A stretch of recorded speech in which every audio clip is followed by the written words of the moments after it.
Producciones Switch 7. Comunicamos tu pasión.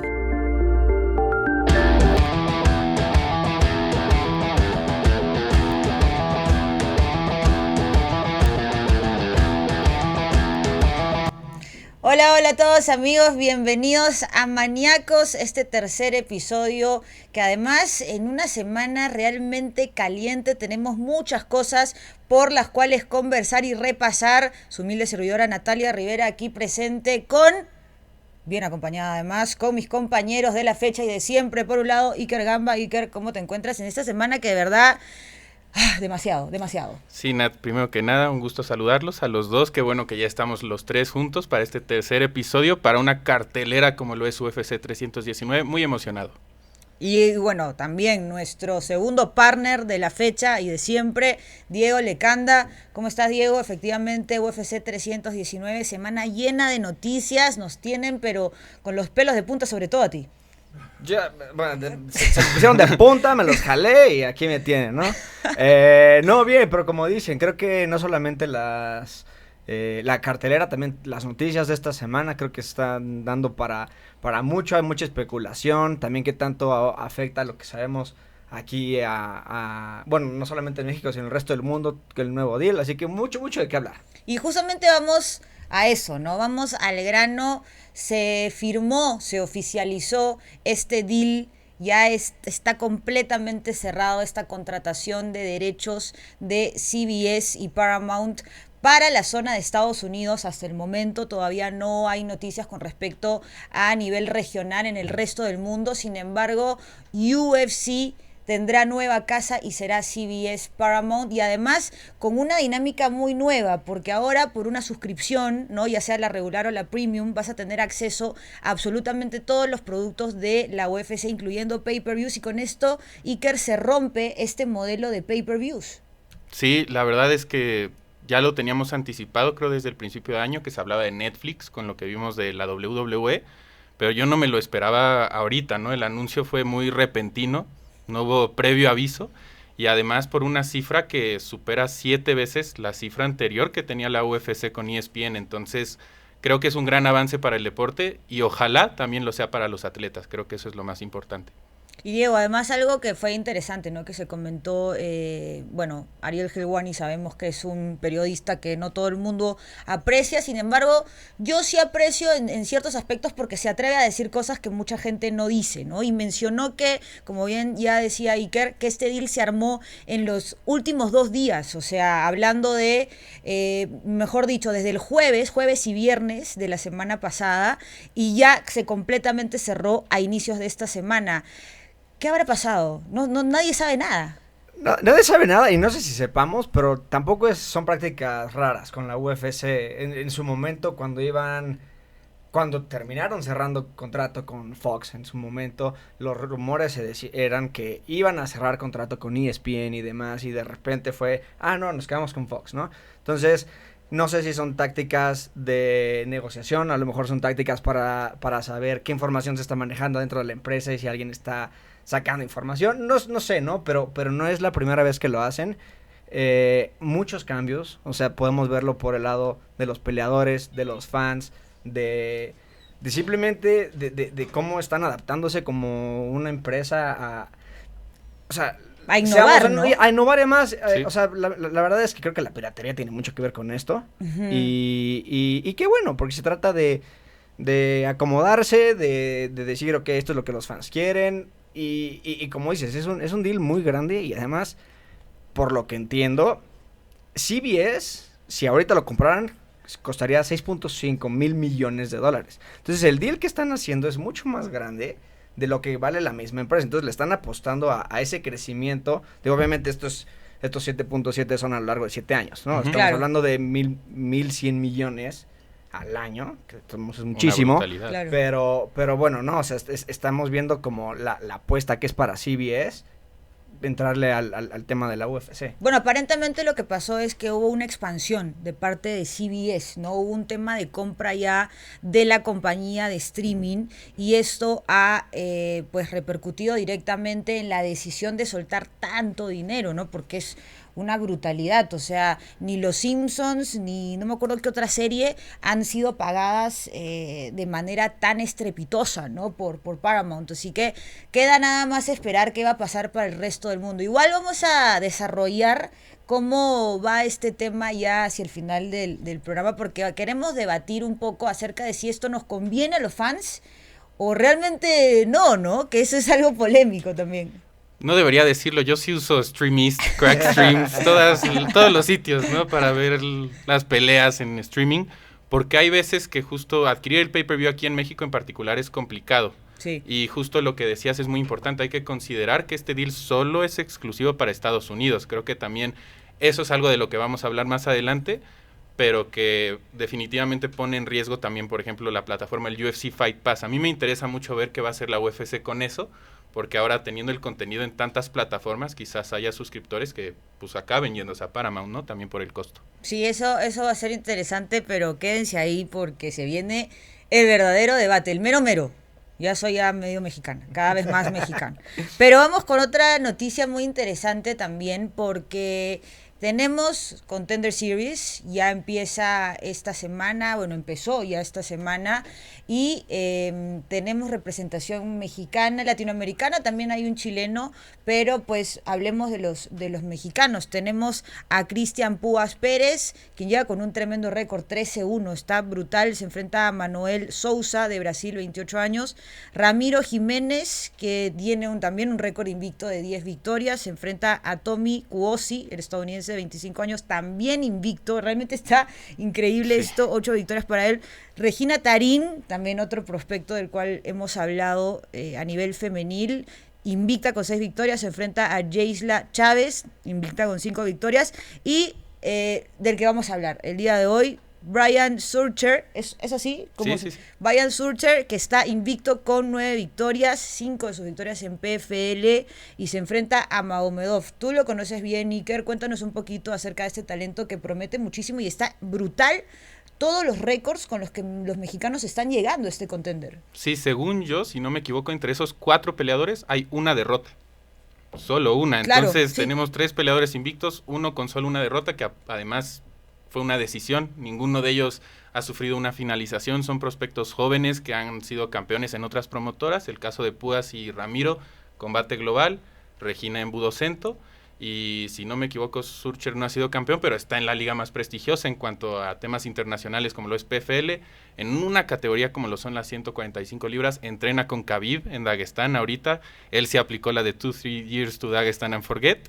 Pero lo está haciendo muy bien, está en el campamento de Islam. Islam dice que es uno de los mejores boxeadores que ahorita tienen en el campamento. Hay un videito con Islam también, Sí. que le dice primero, ¿cuánto tiempo te vas a quedar? 5 semanas. No, te quedas 2 a 3 años o te vas. Y dijo, ya está bien. Y le dijo una llamada cada 6 meses, ¿no? Un Zoom con tus papás. Sí, son duros los dagestanes. Para que un mexicano acceda a hacer eso, creo que justo te habla de la mentalidad que él tiene, porque además en el Contender, se acaba de anunciar su pelea, es contra otro prospecto de Dagestán que está invicto. Entonces Surcher va a dar mucho de qué hablar, yo creo, en el futuro, si es que gana la pelea en el Contender, y si no lo hace también en PFL tiene un gran futuro por delante. Justo se enfrenta a Murtasali Magomedov, que está invicto con 9 victorias, 7 victorias además amateur, ¿no? 26 años. Mira, este es un tema interesante porque Contender es un semillero realmente importante, pero ahorita los récords que estamos viendo están, o sea, invictos prácticamente todo, se ha subido de nivel. ¿Cómo ves el potencial de Contender de esta temporada? Ya más adelante hablaremos con el tema del cambio de estructura, pero hoy por hoy, ¿cómo ves Contender? No, creo que están haciendo lo correcto. La verdad es que está creciendo, ya vamos a ver 10 peleas por noche en vez de 5. Se habló un poquito de lo mucho que dieron contratos la vez pasada, entonces yo creo que también van a apretar esa parte, que está bien, creo que es necesario. Ya después hablaremos de otros temas, pero creo que el roster ahorita sufre de Sí. muchos, ¿no? Sí. Entonces también no sé qué tanta necesidad haya, pero si estamos metiendo a peleadores tan jóvenes, creo que son los récords que tienen que tener, ¿no? Tenemos que estar viendo chavos que tengan menos de 25 años con récords de 6-0, 8-0, 8-1, ya saben, o sea, creo que sí hay... Y además también dependiendo de qué liga vengas, ¿no? Y en dónde estás peleando, pero si se va a volver el principal semillero, sí tienen que empezar a buscar ciertos estándares que vamos a ver si cumplen en cuanto a... Ya lo vimos con los récords, vamos a ver ahora con los contratos, ¿no? Y eso que acabas de mencionar es algo clave, y lo vimos con la compra de PFL a Bellator, ¿no? O sea, incluso Dakota Ditcheva estaba mencionando últimamente que acaba de llegar a un deal con PFL para que la pongan más activa, porque con esa poca actividad sí estaba lesionada, y hay que considerar eso, pero con tanto talento, ¿qué hacemos, Diego? No, pero hasta su mismo campeón Corey Anderson, ¿cuánto llevaba quejándose de que quiere pelear? Es que es difícil porque ellos quieren ser company people, quieren darse su lugar, pero al mismo tiempo sin molestar, ¿no? Entonces están como hablando lo más que puedan sin causar problemas y no sé qué tanto vayan a lograr.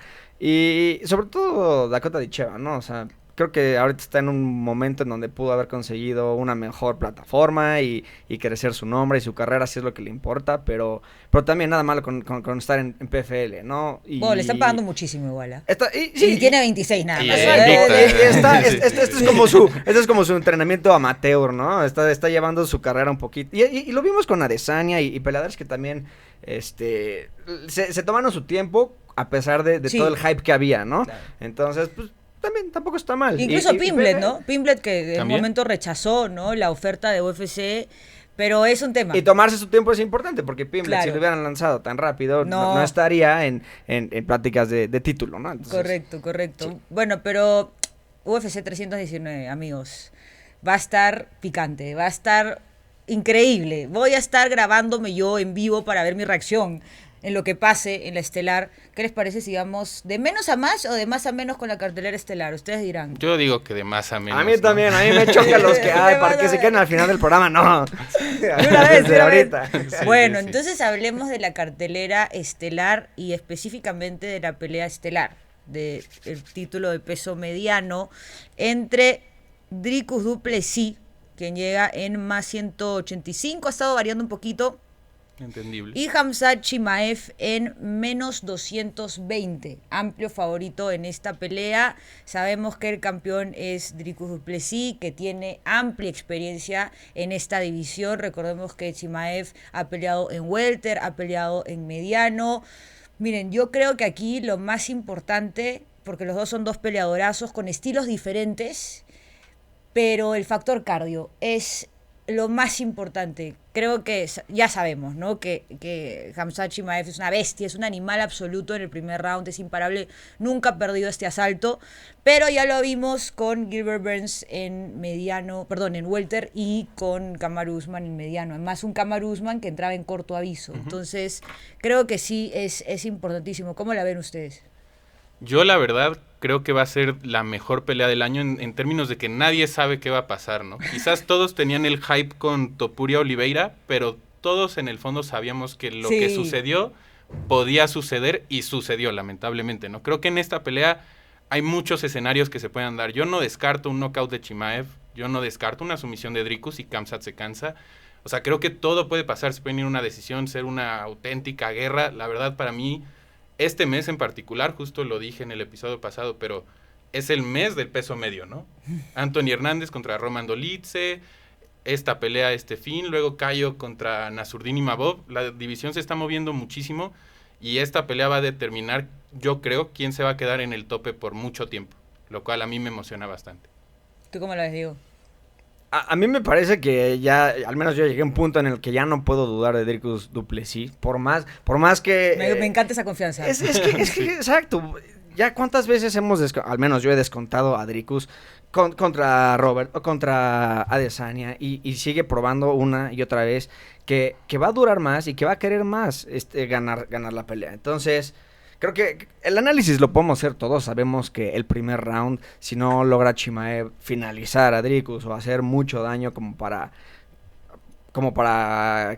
perjudicar el resto de la pelea. Va a ser una pelea muy larga, muy difícil para Khamzat.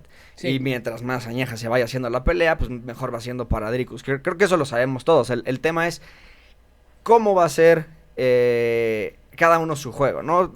Yo estaba viendo ayer una compilación de análisis de diferentes peleadores y lo que más me sorprendió es que la mayoría de los pesos medios creen que la pelea la va a ganar Dricus. Entonces eso me dice algo, ¿no? Strickland, que ha peleado o entrenado... Strickland dijo que va a ganar Dricus, ¿no? A pesar de que ya entrenó con Khamzat. Claro. O sea, creo que se dice mucho de Dricus. Hay algo ahí que seguimos sin ver. Sí. Y yo ya no lo puedo dudar. Es muy impredecible ese señor, de verdad. O sea, pero hasta en el estilo. Y eso también Sí, le va a sí. afectar a Khamzat, ¿no? Claro. Entonces, definitivamente. pues sí, o sea, yo quisiera decir que Khamzat, y entiendo por qué los money lines le benefician a Khamzat, pero yo apostaría por Dricus. Pero yo no soy el de las apuestas. Pero en realidad yo justo te iba a decir, mi pick es a Dricus. O sea, estamos hablando de un nivel valor, ¿no? Porque claro, probabilidades, por eso Khamzat es favorito, porque es más probable que gane. Ujú. Pero en las apuestas hay que sacarle la vuelta a los momios, a las probabilidades que nos están dando, a las cuotas, ¿no? Es decir, a la casa de apuestas. Entonces, un más 185 me parece un poco exagerado. Y en ese caso, cuando es exagerado, ¡pim! Y más por un sus campeón. pesitos. Claro. Un campeón que es el underdog. Con 2 defensas ya. ¿Y contra quiénes? contra ¿Y los contra dos, quiénes? Contra los dos mejores de la Más, división o sea, ahorita. está mucho más probado. Además, Dricus du Plessis fue solamente sometido una vez hace 11 años en su quinta pelea profesional. O sea, tampoco es verdad que Chimaev sometió terriblemente a Holland, pero Holland entraba, y además Holland tiene buena defensa de jiu-jitsu, pero Holland entraba en corto aviso, en una cartelera muy caótica. Con Usman se fue a decisión mayoritaria. Entonces, acá el factor es muy importante, el tema del cardio, y además lo impredecible que es Dricus du Plessis. Pelea y no entiendes qué está pasando. O sea, parece como Shrek peleando, Sí. pero con técnica. Sí, pero lo con dijiste muy técnica, bien. ¿me entiendes? O sea, es locazo, es muy, Sí. muy loco. ¿Saben qué pelea quiero ver justo? La de Reinier de Reader contra Dricus, porque creo que son estilos muy parecidos, como Sí. torpes, ¿no? O sea, los ves y no entiendes la técnica detrás Claro, de no los entiendes. movimientos, pero al final funciona. Y justo Dricus lo dijo esta semana, estaba viendo el countdown y dijo, es que yo describiría mi estilo como eficiente. No voy a decir que mi estilo es básico, que es fácil, pero es eficiente, a mí me funciona. Y creo que lo que dicen es muy cierto, pero hablando de Chimaev, hablando de estilos eficientes, Es una máquina. es que no hay estilo más eficiente en la UFC. Él llega, va a lo que va en los primeros 10 segundos. te Pero a lleva al nivel piso. técnico, ¿no? Sí, claro, pero a mí lo que me pone a pensar es, veo la pelea, por ejemplo, de Dricus contra Brad Tavares, contra Derek Brunson, que ya fue hace mucho, pero ambos lo pudieron llevar al piso. Robert Whittaker quedó por encima de él en algún momento previo a la finalización, y yo no sé si, por ejemplo, con un Chimaev en su espalda, Dricus pueda salir de esa posición. Es lo que todos queremos ver, ¿no? Obviamente. Claro. Pero yo creo que más allá del primer round, también en el segundo Dricus la va a tener complicada, y yo creo que ya del tercero para adelante es donde Dricus, si es que llegan ahí, va a tomar la ventaja. Bueno, sabemos también que Chimaev ha pasado pues por muchísimas lesiones, ¿no? Ha Sí. pasado por un COVID sumamente agresivo que lo tuvo al borde de la muerte. Entonces, ese tipo de cosas también afectan. Lo vimos, por ejemplo, en esta... O sea, ser derribado de un golpe por Burns, sin desmerecer a Burns, porque es un peleadorazo, pero que claramente su expertise está en el juego de piso, a ver, dice un montón, en una división menor. Entonces, yo siento, y además el estilo de Dricus es tan Shreky, porque ya quedó, Ya quedó. Dricus du Shrek. Sí. Es tan Shreky que de verdad, o sea, él sí confía mucho en su mentón. Su mentón es de acero. Ujú. Eso se acaba. O sea, y lo hemos visto múltiples veces. El mentón de acero se va quebrando y se va quebrando y se va quebrando. No creo que ahorita, pero en algún punto. Y además los dos están entrando en su prime, tienen como 31 años, Sí, los sí, dos. sí. O sea, uno creería que, porque ya tenemos rato viendo sobre todo a Khamzat, que es más grande, pero no, también están entrando a su prime. Entonces, yo 100% de acuerdo, me iría por en la apuesta me iría por Dricus, Sí. pero sí, on paper, pues te tienes que ir por por Khamzat, ¿no? Claro. En todo caso, habría una apuesta de valor en Khamzat en el primer round y Khamzat en el segundo round. Sí. Que eso sí va a estar pagadero, eso sí va a estar bonito. Y además mejora muchísimo. Pero a un money line no hay manera, ¿no? No, pero además, y va a pasar. Imagínense cómo pelearía Dricus, porque además están diciendo, o sea, es muy duradero, ¿no? Entonces, ¿cómo pelearía el resto de la pelea si no recibiera tanto daño desde el principio? O sea, lo bueno que es, lo mucho que ha logrado con todo el daño que ha recibido. Si mejorara un poquito también la defensa, lo mucho mejor que sería. Entonces, vamos a ver también, si logra huirle a Khamzat, además, creo que va a ser una noche muy dura para Khamzat.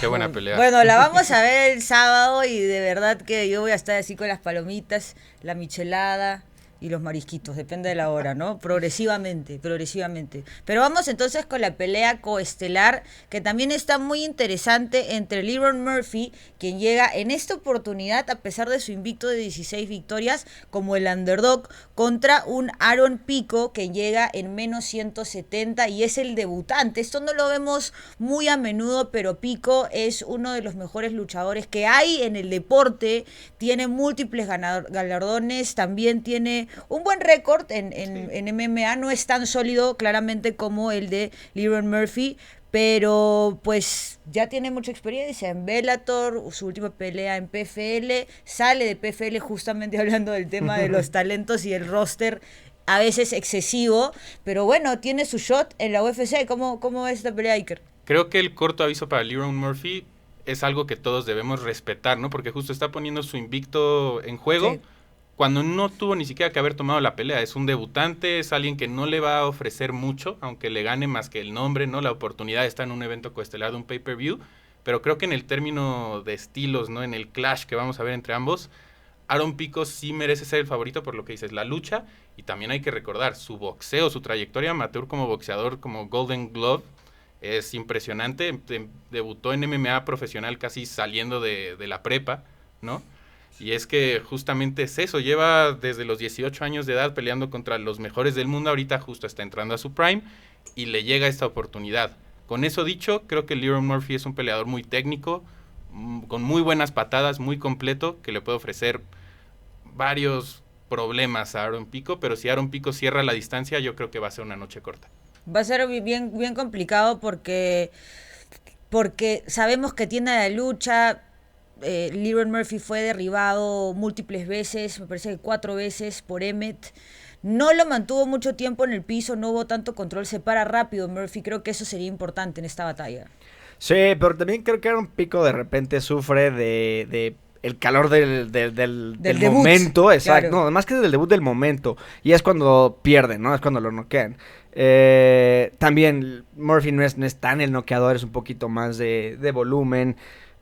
Pero sí, no puedo dejar de pensar en que es un debut, en que es un coestelar, en que hay mucha presión en Aaron Pico por ser justo de estos nombres que vienen de otras empresas, que era como de las estrellas más grandes de Bellator y demás. Entonces, hemos visto cómo afecta eso a ciertos peleadores, y es la mayoría, a los que sí, que a los que no. O sea, tienes que ser un Eddie Álvarez, tienes que ser un Justin Gaethje, tienes que ser de estos que se alimentan de la adrenalina, del golpe, del caos para tener un gran debut.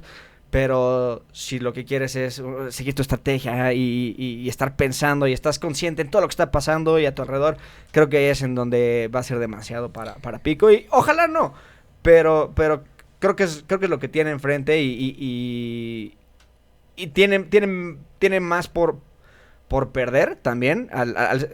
Uno creerá que no, pero está peleando contra un Lerone Murphy en corto aviso. Está en él todo el hype. Entonces también si pierde, creo que él va a perder más de lo que perdería contra un Aaron Pico o Murphy, ¿no? Entonces hay demasiada presión sobre Pico, y Murphy tienes que confiar en que si él quiso tomar esta oportunidad cuando no necesitaba, como dice Iker, yo al menos pongo mucho eso en la balanza y me voy por Murphy. Bueno, al final igual uno nunca sabe realmente, ¿no? Cuál es la decisión detrás. De repente el peleador necesita dinero, o sea, así de simple, ¿no? O sea, Leroy Murphy no es una de las estrellas de la UFC, o sea, sí está invicto, ¿no? Tiene un tremendo récord, ha noqueado en 7 de sus 16 victorias, pero no es que le paguen un montón, entonces de repente pues uno nunca sabe la parte humana. Y en el tema del debut, el debut tiene una adrenalina muy particular, porque además, siendo un talento importante de una promotora, ¿no? Y lo hemos visto con Pachi Mix, y ya los vimos con Patricio Pitbull, que obviamente ellos no están en el momento en el que está Aaron Pico,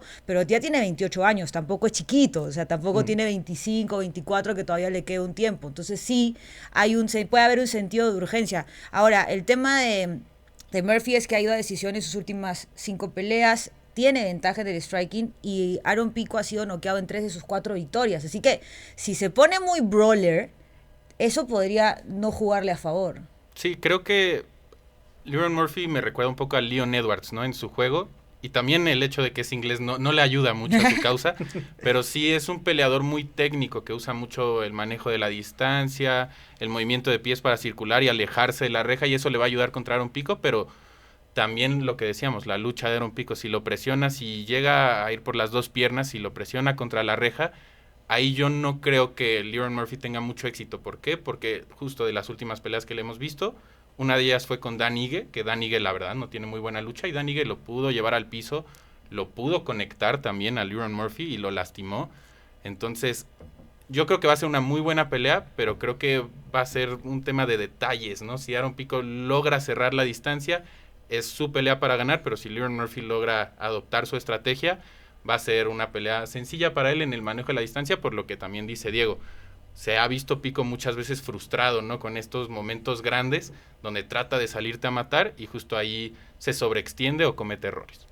Bueno, vamos entonces con una pelea del peso welter que está muy interesante también. Aquí tenemos a 2 peleadores duros. Por un lado, uno de los guardianes de la división en Geoff Neal, quien llega en más 215, es amplio underdog, se enfrenta al brasileiro, le metí, Zambiña, Bien. con, claro, por supuesto, de los Fighting Nerds, además que están dando la hora, Carlos Prates, que no tuvo una, sí, por favor, representando, ¿no? A los Fighting Nerds con la chamarrita Full Violence. Ahí tenemos un shout out a Full Violence. Para cuando quieran. Para cuando quieran, ¿no? Favor, nosotros felices, sí, nosotros súper felices. La primera es gratis, ya. Oye, y en verdad le están rompiendo, así que un saludazo y gran iniciativa, ¿no? Dentro de la industria del deporte, además. Pero bueno, volviendo al tema, Carlos Prates no tuvo una pelea exitosa en la última oportunidad. Todo el mundo responsabilizó al bendito cigarrillo, porque fuma como chino en quiebra. Nosotros le decimos así, todo el tiempo fumando. Porque es así. O sea, acá hay un tema nuevamente que es la resistencia cardiovascular, el atleticismo, cuánto lo mantienes, ya sea una pelea de 15 minutos o ya sea con mayor razón una pelea de 25 minutos. Carlos Prates es un peleador que tiene ese one punch que te apaga la tele así y puede venir en cualquier momento, pero no los arma tan bien. Y contra un Geoff Neal que nunca ha sido noqueado en sus 4 derrotas en la UFC, no sé si sea, claro que siempre va a estar la posibilidad de ese tremendo knockout, pero Geoff Neal tiene un buen mentón y además muchísima experiencia. Y además muchísimo punch, ¿no? Noqueó a Belal Muhammad, noqueó a Mike Perry, que ¿quién noquea a Mike Perry?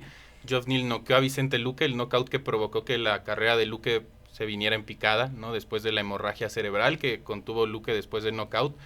Tuvo una guerra con Shavkat. Geoff Neal es un peleadorazo. Yo lo que creo es que en este caso los dos son peleadores muy similares en el estilo, pero simplemente Carlos Prates es mejor en lo que él hace que Geoff Neal, porque Geoff Neal es muy caótico, luego justamente en el tema de defensa, ¿no? Deja las manos muy abajo, se deja ir desembocado al frente, y Prates es muy técnico, mantiene bien la distancia.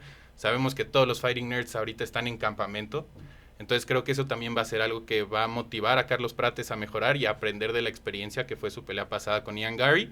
Y yo sí creo que Carlos Prates quizás no le apague las luces a Geoff Neal, pero yo creo que sí va a ganar una decisión dominante, la verdad. Bueno, ahí me tengo que corregir yo porque sí fue noqueado en una oportunidad por Kevin Holland. Wow. Déjame verificar esto inmediatamente. Correcto, es correcto. Fue noqueado una vez por Kevin Holland, pero fuera de la UFC. Ok. Fuera de la UFC. Así que interesante eso fue el 2017. Por allá por los 2017. Pero ¿tú cómo la ves? Ese One Punch va a ser dominante, va a llegar cuando menos se lo espere, o el buen mentón de Neal le va a hacer justicia. No sé, es que estoy de acuerdo con lo que dice Iker. Creo que es mucho mejor Prates en lo que hace él. Y además creo que hace más cosas, es más completo. Jeff Neal es un boxeador y va a estar buscando ese power punch. Tiene esa izquierda impecable y sabemos qué es lo que hace y lo hace muy bien y va a tener éxito. Pero creo que Prates va a estar más cómodo en el piso, va a ser una pelea un poco más sucia. Empieza un poquito tarde, a veces Sí, ese claro. primer round lo regala y entonces va a tener que jugar un poquito contra el reloj, pero también creo que tiene para dar más, para resolver mejor el problema que presenta Jeff Neal. Y Jeff Neal es de esos peleadores que a veces, o sea, sí son muy entretenidos, pero un poco unidimensionales, ¿no? Y eso es bueno para algunas cosas, para los highlights, pero a veces... ¿Le irías al underdog en esta o no? ¿Quién es el underdog entonces? Es Neal. Y amplio underdog, No. además. No, en esta No, oportunidad. en esta Tú sí creo confías que ahí en Prates, el sí, One en Punch. Fighting Nerds. Sí. Fighting No Nerds. sé si el One Punch, pero Pero sí, es que, ¿qué otra manera? Porque además, ya vimos, o sea, Neal no ha sido finalizado ni noqueado, o mejor dicho, sí ha sido finalizado por Shavkat, pero por sumisión. No ha sido noqueado en la UFC, o sea, eso es un factor. Si le aguanta los primeros rounds, ya vimos cómo llega Prates a los últimos, ¿no? Sobre todo en peleas estelares, sí, pero O sea, esta es otra en donde tú le irías al underdog. me tienta. La verdad que sí, me tienta. 3 de 3 underdogs. Ese está. Y yo normalmente no soy así. Saque el parleycito.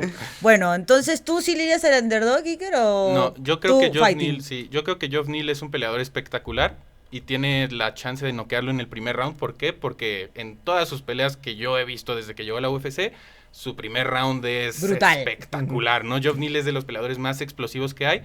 Pero conectar a Prates por la diferencia en el alcance, por cómo mueven los pies, por cómo circulan en el octágono, por cómo usan sus herramientas, creo que va a ser muy difícil para Geoff Neal encontrar su distancia. Eso es lo que yo creo que lo va a perjudicar y yo creo que Prates, como digo, no creo que lo finalice, pero creo que sí lo va a lastimar.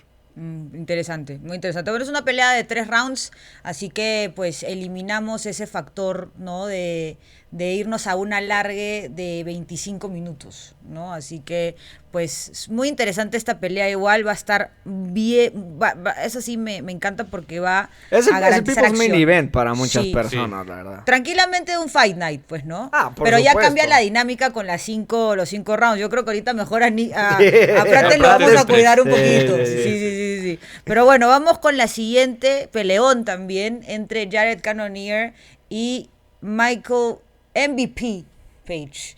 Llega como amplio favorito, MVP menos 180 para él, Jared Cannonier llega en más 155. Acá hay brecha, no es tan extensa como lo hemos visto en anteriores peleas, pero bueno, sabemos por qué Page llega como favorito. Es un peleador también impredecible en su estilo de striking.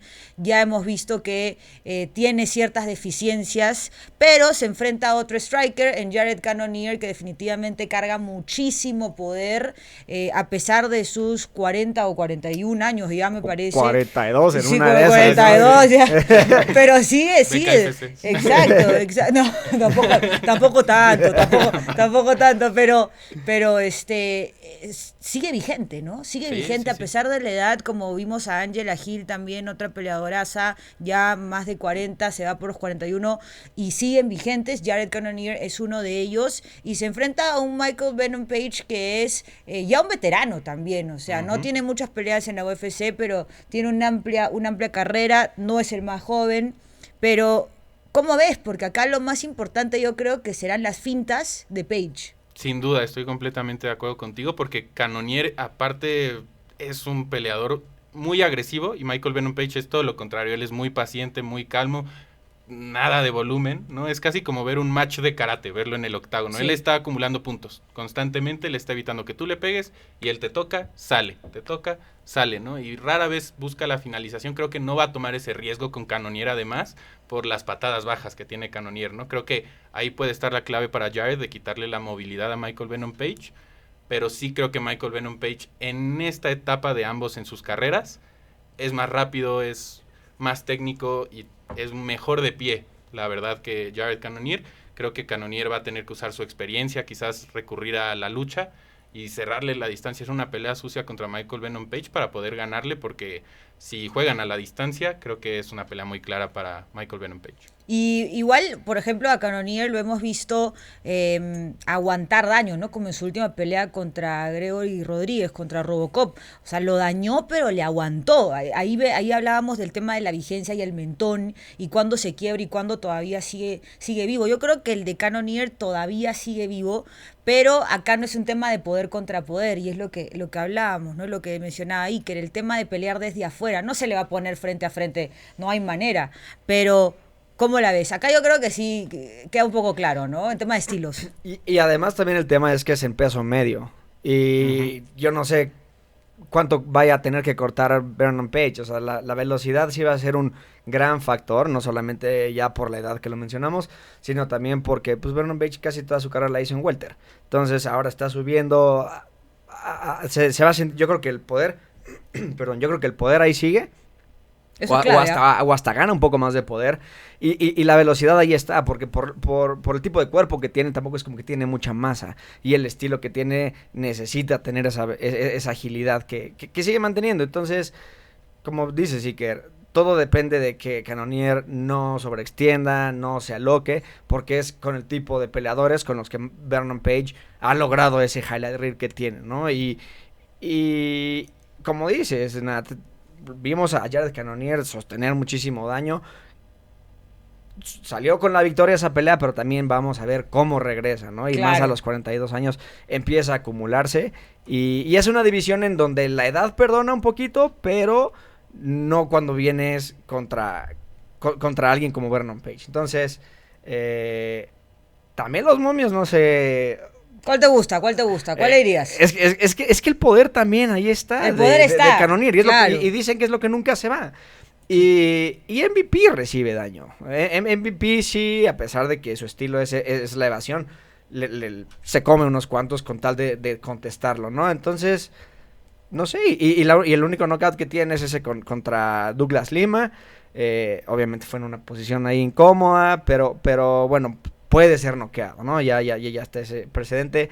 No, yo no descontaría a Cannonier, pero creo que sí me tengo que ir por Vernon Page en esta. Sí, yo también por un tema específicamente de encuentro de estilos, ¿no? O sea, Page es muy inteligente, eso es un factor sumamente importante en esta pelea al enfrentarse contra un veterano del calibre de Jared Cannonier, ¿no? Y además tiene un estilo muy similar a Adesanya en ese sentido, o sea, sí, finta, ¿no? Uso de distancia, manejo del alargue. Sí, yo creo que acá están bien puestos los momios. Pero vamos con la quinta pelea, o mejor dicho, la primera pelea, porque fuimos de más a menos, la primera pelea de esta cartelera estelar, pelea de pesos bajos, además, Tim Elliott llega como amplio underdog, más 240 para él, y se enfrenta a un Kai Asakura, que va por su segunda pelea recién en la UFC, y llega en menos 300, es amplio favorito. Su última pelea fue nada más y nada menos que por el título contra Alexandre Pantoja, que tiene un estilo similar, lo hablábamos a Dricus du Plessis, pero en versión mini, ¿no? Como que ya está cansadazo y igual sigue ganando también minutos. Desde el principio es mucho daño y 5 rounds todo golpeado. Totalmente, y bueno, sabemos que Asakura viene de Rising, ¿no? Viene de una promotora muy importante en la región asiática, ha sido campeón, además, por eso es que escala, y por un tema puntual, que es un tema de falta de contendientes, ¿no? Que lo vamos a tocar más adelante. Pero, ¿cómo ven esta pelea? Kai Asakura llega como amplio favorito, le han bajado muchísimos peldaños en nivel de competencia. Tim Elliott es durísimo, pero ya se va por los 39, sabemos que tiene una lucha espectacular, pero no sé si pueda derribar y mantener mucho tiempo a Kai en el piso. ¿Tú cómo la ves, Diego? Yo creo que vamos a ver un Team Elliott frustrado desde el principio, jalando guardia, buscando ese grappling, que es muy bueno y es muy divertido. O sea, creo que Sí. para la gente que no le gusta el grappling, si quiere ver algo divertido, vean una pelea Team Elliott. de Team Elliott, porque por lo mismo, al ser tan chiquito, pues, creo que somos del mismo vuelo, pues se presta, y nada más él pesa la mitad. Estamos ¿no? ahí. Se presta para que sean transiciones rápidas y intentos de sumisión y una guillotina, ya hice un scramble. Entonces creo que son peleas muy divertidas, las de Team Elliott, pero sí creo que ya vimos su tope. Tuvo una oportunidad, salió de la UFC, regresó, ganó ese Ultimate Fighter del comeback y lleva en el 10, o sea, creo que de verdad, creo que lleva en el número 10 de la división desde hace como 5 Desde que años. llegó a la UFC, Sí, o sea, el 10 es Team Elliott, o sea, todos cambian y Team Elliott está en el 10. Y era un prospecto al Entonces, inicio, ¿no? Y luego ya... Claro, Claro. y es que también es un veterano, como si tiene 39, pero más, porque él sí pelea desde toda la vida, ¿no? Claro. Entonces un Kaya Sakura que ya no tiene toda esa presión de la que hablábamos antes, que luego se llega y es difícil. Entiendo los momios esta vez, ¿no? Creo que sí es una pelea un poco disparatada en cuanto a matchmaking, pero a lo mejor fue lo que debieron de haber hecho desde el principio con Asakura. Lo pones contra un top 10, a ver cómo está, y ya después por el cinturón, pero ya como dijiste, Nat, pues ahí escasea el talento. Sí. Ese es un tema. en 125, Ese es un tema pues, de sí. verdad. Que bueno, Sí. tenemos un debate el día de hoy, pero para otra vez vamos a debatir sobre eso. Y como decías, Elliot pelea desde el 2009, ¿no? O sea, tiene toda una vida peleando, 39 años ahora en diciembre. Está complicado. Ese año nació Iker. Imagínate. Casi. 9 años de diferencia. Casi. Oye, pero qué loco, ¿no? O sea, de verdad, Sí, no. la baja de nivel de oponente, a mí sí me parece un poco estrepitosa, ¿ah? O sea, sí, igual es un campeón, igual. Y claro, Elliot es un veteranazo y todo, pero ha sido un peleador irregular, no es uno de los talentos que más llamen la atención en esta división. Sí, de acuerdo contigo. Yo soy fan de Asakura por su estilo, pero nunca entendí el por qué la UFC directamente le dio esa pelea del título, porque además sé que sí hay falta de contendientes, pero en ese momento estaba Muhammad Mokaev, estaba... No, pero Mokaev, Sí, ya lo todo el mundo mandaron, lo odia, o lo sea, mandaron a su casa, sí, ya, sí, por pero- faltoso. Pero a lo que voy estaba él, Joshua Van estaba encaminado, Tatsuro Taira, o sea, sí no hay contendientes claros, creo que ese es el problema, pero el problema es más bien que Pantoja es tan dominante en esa división que no hay quien le pongas enfrente y realmente digas, ok, tiene chance, ¿no? Ahorita el único Van. es Joshua Van, Sí. pero por lo que vimos contra Brandon Royval, antes de eso todos Sí. decíamos, Joshua Van, ¿quién es, no? O sea, No, Tiene- yo sí le había echado el ojo a mi Joshua. A mi Joshua. Shout out. Shout out a mi Josh. Josh, te tengo en el corazón porque desde que llegaste a la UFC te tuve en la mira. Sí, Y tiene- además la pelea con el Gallo Negro, ¿no? En un pay-per-view enorme en el Madison Square Garden, manejar esa contra presión. Chaires también. Contra Chaires, ¿no? Es un peleadorazo. Es un peleadorazo, pero lo que yo creo es que Pantoja es libra por libra top 3. Yo la verdad sí creo que Pantoja es ese nivel ahorita. Entonces me cuesta trabajo ver un contendiente que le pueda ganar. Pero hablando del tema de Team Elliott y Asakura, creo que lo que dice Diego es muy acertado. Asakura pues tiene la juventud en el estilo, creo que va a frustrar a Elliott porque es más veloz, es muy impredecible, también tira rodillas voladoras todo el tiempo. Es el arma principal de Kaya Asakura. Y en Rising tiene grandes victorias contra ya grandes contendientes de esta división. Uno de ellos, Manel Cap. Entonces, Asakura sí está en un nivel como para ser top 5 de la división, para ser top 10 claramente. Creo que Team Elliott ya, como decías Nat, ya va de salida. En algún momento llegó a ser un gran contendiente, pero simplemente pues es lo que pasa en el deporte, ¿no? Las nuevas generaciones llegan y las viejas se van. Y lo de Manel es espectacular porque Manel Capé es un tremendo peleador y es un contendiente, ¿no? Ha habido toda una polémica también porque aparentemente rechazó por ahí la pelea pues, de su vida, pero ya veremos qué onda. Pero como ya cerramos ya esta cartelera estelar que está impresionante, las preliminares y las prepreliminares también están buenísimas, así que no se las pueden perder. Pero vamos con el tema de la fecha, que es este nuevo contrato que se ha firmado, se ha oficializado esta semana entre la UFC y CBS y Paramount para condensar todos los productos de la UFC y poner a The Ultimate Fighter, a Contender Series, etcétera, etcétera, etcétera. Obviamente la UFC, pay-per-views, fight nights, todo en un paquete por tan solo $8 o en algunos casos me parece que $13, ¿no? En el caso premium. Esto para Estados Unidos. Ahora, vamos a ver si este modelo se replica en el resto del mundo. El debate consiste en, y queremos que ustedes participen, así que coméntenos aquí. Por favor. Consiste en si esto va a ser beneficioso para los fans o no. A nivel negocio es súper beneficioso, porque $7.7 al bolsillo es beneficioso para cualquier tipo de empresa. Para la UFC estamos hablando, vamos a ver si es beneficioso para Paramount también en el largo plazo. Pero para los fans, ¿es beneficioso? Primero los escucho y luego ya yo me mando así con todo. Pues es que es beneficioso ahora sí que para los fans en Estados Unidos, básicamente, ya lo platicamos, ¿no? Es muy difícil pensar en cómo pueden replicar el modelo y que sea exitoso en otras partes del mundo, porque aquí en México y en Latinoamérica en general, no sé cuánto tiempo llevamos pidiendo a gritos que pues sea fácil el acceso a ver UFC, ¿no? Ver las peleas, ver las carteleras de pay-per-view, más que cualquier otra cosa. Entonces, yo creo que va a ser, como digo, beneficioso únicamente para los fans en Estados Unidos, y aquí sí vamos a sufrir un poco las consecuencias.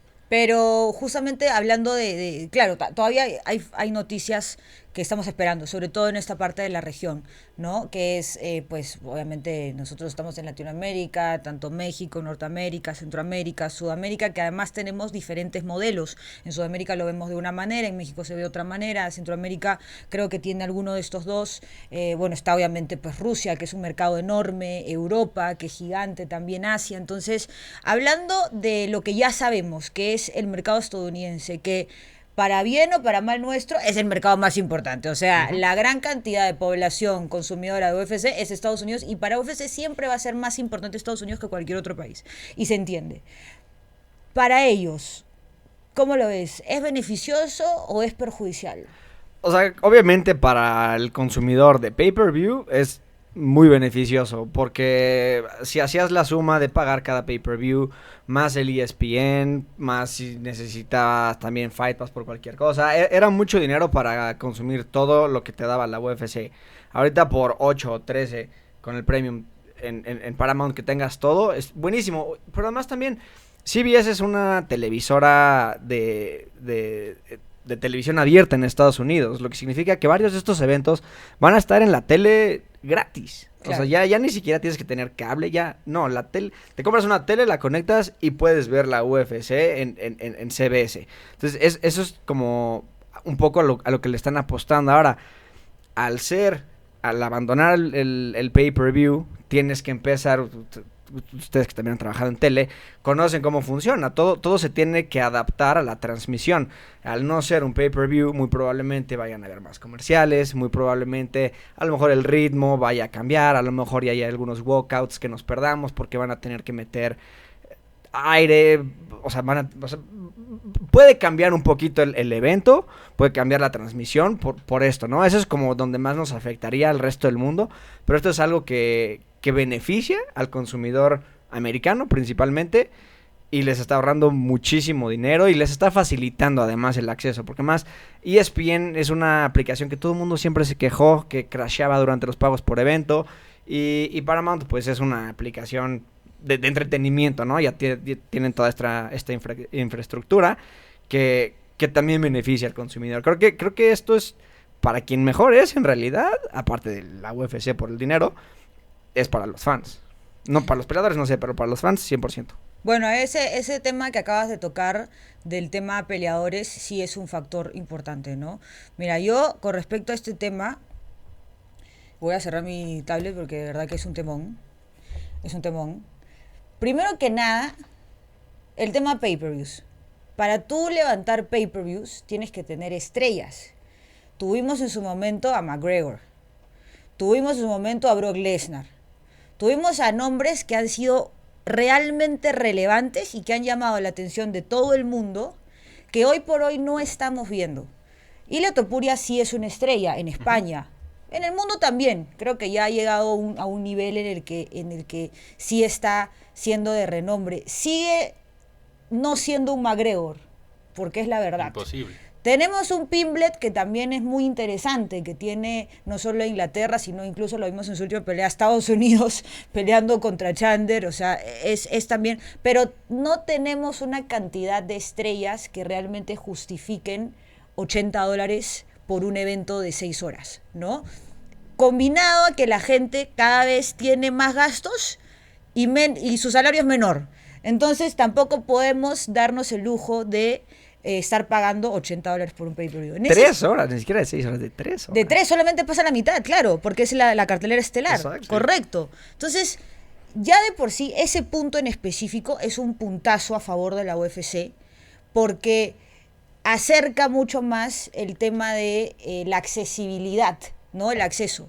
Pero por otro lado lo que dices, o sea, yo que comento eventos, me nos cortan por comerciales el tema de los walkouts, algunas cosas que arman todo el ambiente, ¿no? El tema a mí que me parece lo más importante, mira, como todo, esto puede salir muy bien o muy mal, ¿no? Como con tu ex. Todo puede salir de cualquier manera. Podemos criticar cosas y también van a haber cosas que vamos a resaltar, pero lo más importante es cómo se va a distribuir esos 7.7 billones en una empresa que ha tenido un crecimiento exponencial desde pandemia, ya desde hace años, pero pandemia se disparó, y el tema peleadores, que lo mencionaste, tema peleadores y distribución, porque antes el pay-per-view te daba puntos, Sí. ¿no? Pero para eso tienes que ser una estrella. Entonces, si esos 7.7 billones se redistribuyen, podrían haber más beneficios o más problemas, de acuerdo a cómo se destine ese dinero, ¿no? Pues creo que una de las cosas que ya nos anunció la UFC que van a hacer es la reconstrucción del UFC Apex, ¿no? Que quieren hacerlo de 5,000 a 10,000 fans e invertir parte de ese dinero ahí. Pero fuera de eso, lo que dices es muy cierto. O sea, ¿dónde quedan los peleadores? ¿Dónde queda también todo el staff de UFC? O sea, hay muchas preguntas porque justo estaba viendo un dato ahorita en mi computadora. Paramount, que ahorita también tiene la Champions League, y South Park están pagando menos por ambos Ahí está, productos esos eran. que por la UFC. Sí, Es una sí. locura. O sea, la Champions League es probablemente la competición más vista de fútbol a nivel mundial, al lado del mundial, claramente. Y eso te habla justo de la apuesta, como decía Diego, que Paramount está teniendo con la UFC, ¿no? Pero a mí sí me deja con algunas preguntas. Sabemos de los contratos que luego les dan justo a los peleadores que llegan del contender, el famoso 12-12. ¿Qué tal si ahora incrementan, no sé, a un 20-20? ¿No? Ya con más inversión, pues también yo creo que los peleadores van a demandar un poquito más, exigir un poquito más. No creo que exijan mucho más, pero sí es cierto que antes, por ejemplo, Demetrius Johnson no era una estrella, pero era un campeón muy dominante y a él no le daban pay-per-view points, ¿no? Claro. Entonces, No todos califican, ¿no? no todos califican. Sí. Es un criterio muy extraño y a mí me interesa ver qué es lo que va a suceder no solo con las estrellas, sino con la UFC en general. Si quizás se vuelva algo más aspiracional para los atletas, para las personas que ahora van a acceder al producto porque lo van a ver en tele abierta. Yo creo que el mayor beneficio que va a tener el deporte va a ser el crecimiento a nivel global, ahora que va a estar en tele abierta, pero no sé, a mí también me deja un poco de dudas con los peleadores. Siento que ahí es donde quizás pueda Sí. fallar este trato. Sí, además porque, o sea, y tienes razón, yo dije Simpsons, pero Simpsons es de Fox, pues, ¿no? Entonces, no, de Disney, ahora ya no sé de qué es. Pero era de South Park y Sí. la Champions League, o sea, Pero es un poquito lo que le están apostando, que Está la UFC loquísimo. no es por temporada, sino Claro, que es algo de todo el permanente. año, exacto. pero el tema, por ejemplo, a ver, o sea, 7 años puede pasar de todo, ¿no? Eso sí, pueden cambiar las cosas, uno nunca sabe, ¿no? Sabemos que este deal se va a mantener por 7 años, pero en esos 7 años se pueden reestructurar incluso las cosas. Pero el tema del roster, ¿no? O sea, cada vez más peleadores, Contender Series, muy buen calibre, sí, pero ya es demasiado. Incluso esto hace menos factible que construyas estrellas. ¿Cómo ves el tema del roster y toda esta nueva movida? Pues es que a lo mejor ya no necesitas estrellas, porque ya no necesitas vender pay-per-views, porque ya, o sea, el dinero de cada evento ya está ahí. Ellos van a empezar a ganar por otras cosas, por venta de, o sea, por espacio publicitario, Claro. por boletos, o sea, ya no van a ganar por el evento. Entonces, por el pago por evento. Entonces, ¿qué tanto ya tienen que empezar a seguir ellos haciendo estrellas, porque también siento que nunca lo hicieron, la verdad, como que se lo dejan mucho a cada peleador, como de pues tú haz tu marca, y sí, ellos de repente te van a poner ahí el knockout de Sean O'Malley la noche que sí es un knockout, ¿no? En vez de guardarlo, porque normalmente, o sea, hacen cosas raras, pero nada eficiente, yo siento, por el resto de los peleadores. Entonces, creo que los peleadores ya se vieron afectados desde ahorita. Algo que estaba escuchando ayer en otro podcast, Luke Thomas de Morning Combat estaba explicando que simplemente por el hecho de no tener ya los peleadores una unión, ellos se perdieron de la posibilidad de haber negociado un poco de porcentaje de este deal. O sea, ya simplemente porque su imagen está siendo usada en televisión y por derechos, ellos en una unión pudieron haber recibido parte de esos 7,000 millones de dólares, ¿no? 7.7 mil millones. Como en la NBA lo hacen, ¿no? O en la NFL, ¿no? Entonces ya los peleadores ya perdieron algo.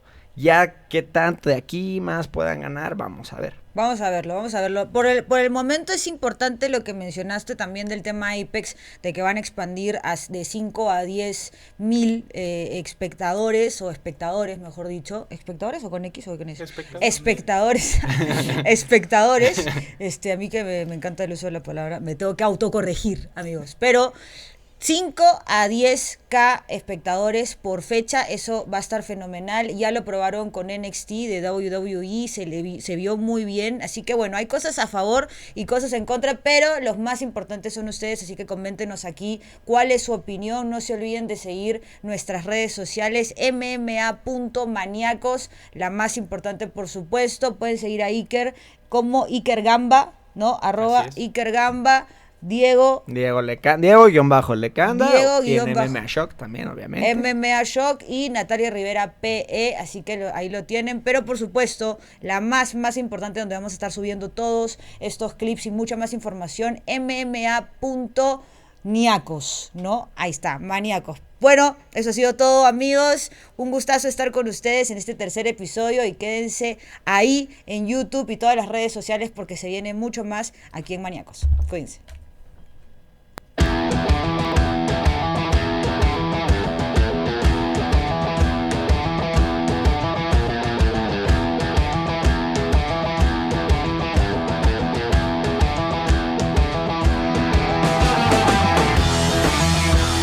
Producciones. Switch 7. Comunicamos tu pasión.